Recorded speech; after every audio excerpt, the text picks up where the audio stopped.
Hello বন্ধুরা, চলে এলাম আর একটা নতুন রেসিপি নিয়ে। তো আমি আজকে বানিয়েছি পটলের দোরমা। কিভাবে বানিয়েছি তোমাদের সাথে রেসিপিটা শেয়ার করছি, আশা করি তোমাদের ভালো লাগবে। এখানে দেখো, আমি পটল নিয়ে নিয়েছি। পটলটা খোসা ছাড়াইনি, খোসাটা চেঁচে জাস্ট ভেতরে যেই পুরটা আছে ওটা বার করে নিয়েছি। কি কি মশলা লাগছে তোমাদের সাথে সেটাও শেয়ার করলাম। আদা, রসুন, পেঁয়াজ, টমেটো, হলুদ গুঁড়ো, নুন, জিরে গুঁড়ো, পোস্ত। তো চলো রান্নাটা করা যাক। কড়াইতে তেল বসিয়ে নুন আর হলুদ দিয়ে দিলাম। দিয়ে পটলগুলো আমি একে একে ভেজে নেব। খুব লাল করে ভাজবো না, সামান্য একটু ভাজবো। ভেজে নেওয়ার পর পটলগুলো দেখতেই পাবে যেই পুরটা বানাবো ওর মধ্যে আমি মাছও দেবো। তো দেখো, এখানে আমার মাছ ভাজাও হয়ে গেছে। তো মাছ ভাজার থেকে এক পিস মাছ আমি নিয়ে কাঁটাগুলো ছাড়িয়ে নিয়েছি। দেখতেই পাচ্ছ পটলগুলো কীরকমভাবে ভেজেছি। ওই কড়াইতে অল্প একটু তেল দিয়ে পেঁয়াজগুলো দিয়ে দিয়েছি।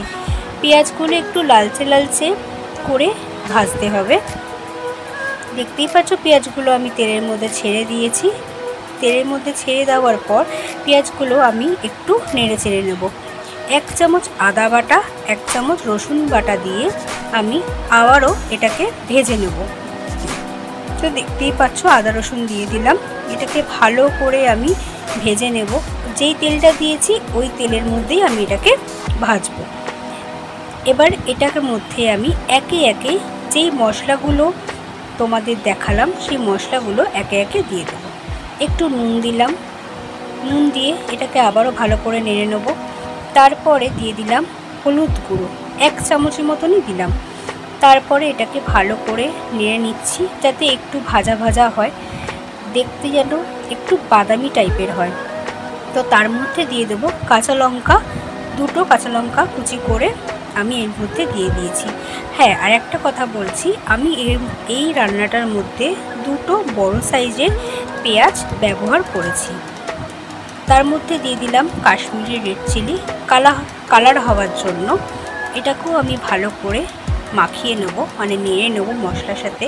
তারপরে দিয়ে দিলাম 1 চামচ জিরে গুঁড়ো। যেহেতু ছোটো চামচ সেই জন্য আমি 2 চামচ দিলাম, বড় চামচ হলে 1 চামচই দেব। দিয়ে এটাকে আমি ভালো করে কষিয়ে নেব। মশলাটাকে ভালো করে কষিয়ে নেওয়ার পর যতক্ষণ না তেল ছাড়বে ততক্ষণ আমি মশলাটা কষিয়ে নেব। দেখতেই পাচ্ছ এইবার অল্প তেল ছেড়ে গেছে।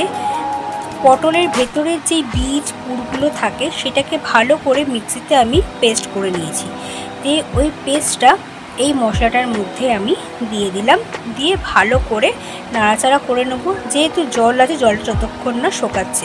দেখতেই পাচ্ছ তেল ছেড়ে এসছে। ভেজে রাখা মাছ থেকে যেই কাঁটাটা বার করে রেখেছিলাম সেই মাছটা এর মধ্যে দিয়ে দিলাম। দিয়ে ভালো করে আবারও আমি এটাকে নেড়ে নিচ্ছি যাতে একটুও জল না থাকে। শুকনো শুকনো করে মশলাটা করতে হবে। পটলের ভেতরে যেহেতু এই পুরটা আমি দেব সেই জন্য জল থাকলে হবে না। তো দেখতেই পাচ্ছ তেল ছেড়ে এসছে, পুরটা একদম শুকনো হয়ে গেছে। এইবারে ভেজে রাখা পটলের মধ্যে আমি কিভাবে পুরটা দিচ্ছি তোমরা দেখে নাও। এইভাবে আমি পুরটা ভালো করে চেপে চেপে পটলের ভেতর ঢুকিয়ে দিলাম। সবগুলো পটল আমি এইভাবেই পুর দিয়ে দিয়ে ভরাট করে নেব। তো দেখে নাও আমি কিভাবে দিচ্ছি। এটার মধ্যে মাছের বদলে তোমরা পনিরও দিতে পারো, নিরামিষও করতে পারো, খুব ভালো লাগে। দেখো সব পটলগুলোর মধ্যে আমি পুরগুলো ভরে নিয়েছি।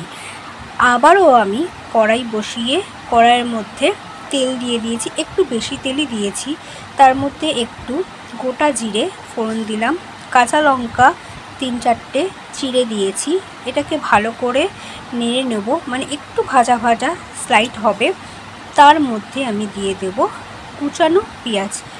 যেই 2টো বড় পেঁয়াজ নিয়েছি, 2টো পেঁয়াজের মধ্যে হাফ দিয়েছি আমি মাছের এইটার মধ্যে, হাফ দিয়েছি পুরের মধ্যে।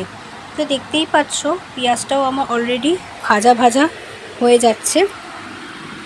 ভাজা ভাজা করার পর দিয়ে দেবো আবারও আদা রসুনের পেস্ট, মানে যেটা আমি করে রেখেছিলাম 1 চামচ করে, বড় চামচের 1 চামচ আদা রসুনের পেস্ট আমি দিয়ে দিলাম।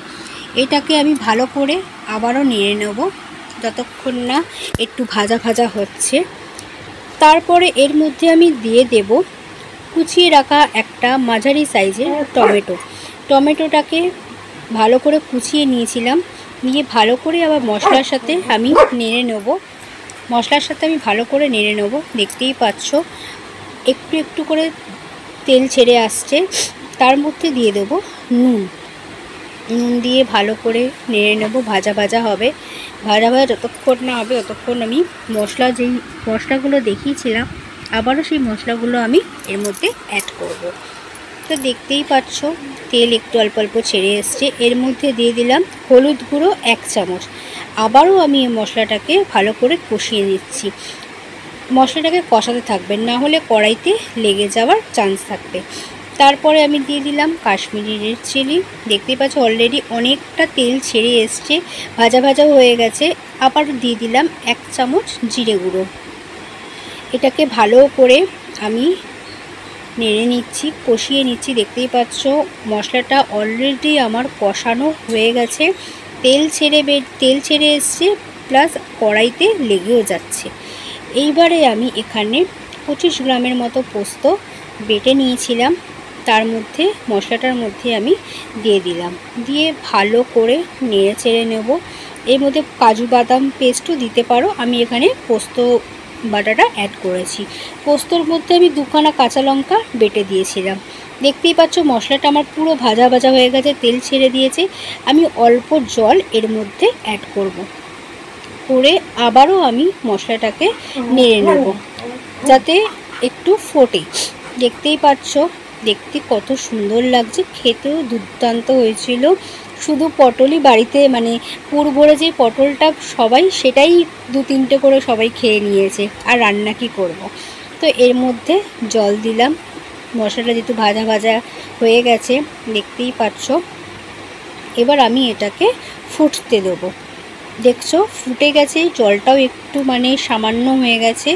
এইবারে পুর ভরা পটলগুলো আমি এই ঝোলে ছেড়ে দেবো এক এক করে। দেখতেই পাচ্ছ আবারও আমি এর মধ্যে জল দেবো।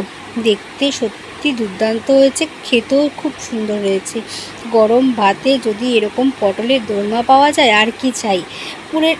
আমি করেছি কাটাপোনা মাছের পুর, তোমরা চিংড়ি মাছ দিয়েও করতে পারো, পনির দিয়েও করতে, নিরামিষে হলে পনির, আর মাছ দিয়ে করতে হলে চিংড়ি মাছও দিতে পারো। চিংড়ি মাছ দিলে আরও টেস্টটা ভালো লাগে। আমি আবারও কোনো দিন চিংড়ি মাছ দিয়ে করে তোমাদের দেখাবো। তো আবারও আমি এর মধ্যে জল দিলাম। জল দিয়ে ভালো করে এটাকে আমি ফুটতে দেবো। তার মধ্যে দিয়ে দেবো, ফোটার আগে আমি দিয়ে দিলাম টক দই। ভালো করে ফাটিয়ে নিয়েছিলাম। ফাটানোর পর আমি টক দইটা দিয়ে আরেকটু জল দিয়ে এটাকে আমি একটু নাড়িয়ে নেব, যাতে পটলের ভেতরে যেই পুরটা আছে তার মধ্যে যেন মশলা ঝোলটা যেন একটু ঢোকে। দেখতেই পাচ্ছ এখানে পুরো ঝোলটা শুকিয়ে গেছে, দেখতে কত সুন্দর লাগছে। আমার অলরেডি পটলের দোরমা ডান হয়ে গেছে। তো রেসিপিটা যদি ভালো লেগে থাকে চ্যানেলটাকে সাবস্ক্রাইব করো, আরও আসবে নতুন রান্না নিয়ে। আমার যদি রান্না ভালো লেগে থাকে চ্যানেলটাকে সাবস্ক্রাইব করো, লাইক করো, শেয়ার করো অ্যান্ড কমেন্ট করো। আশা করি তোমাদের এই রান্নাটা খুবই ভালো লাগবে। তো এখনকার মতো টাটা।